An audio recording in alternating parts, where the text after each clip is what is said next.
Irish animation started at the end of the 19th century when James Horgan got a Lumiere camera and made a moving picture exhibition company. He mainly showed at religious events, but he also showed his pictures in other regions as well. He dabbled in animation in 1909 after making his first animation in 1906. The most famous example of his animation is the Dancing Youghal Clock Tower. Animation started to decline after Horgan's animations in the 1920s, but there was a revival in the 1960s when two animation developments were created: the Radio Telefis Éireann, RTE, and Gunter Wolf's first character animation, the Lloyd T. Minstrels. RTE had its own camera and could shoot animated title sequences, while other shows had to go through outside animation. For the most part, animation in Ireland stayed relatively small.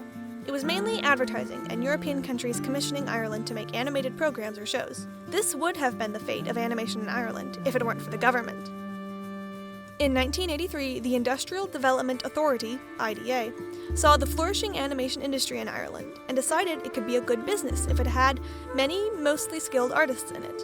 In 1985, unemployment in Ireland was extremely high, so the IDA made two small animation studios and a large one that employed nearly 500 people. Suddenly, Ireland became Western Europe's largest producer for animation. The largest studio, Sullivan Bluth, was created by ex-Disney animator Don Bluth.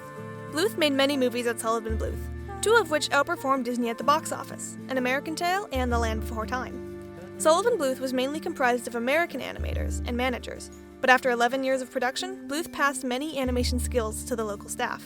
In 1995, when Bluth's movies weren't making good profit and became more expensive and tedious to make, the studio shut down. This sparked downsizing in studios worldwide, and studios used digital inking and painting, meaning they needed fewer employees. But the end of Sullivan Bluth also gave rise to native Irish studios. These studios were able to use computers to their advantage and started working in the advertising industry. Studios eventually grew in Ireland, so much so that Ireland is famous for its animation.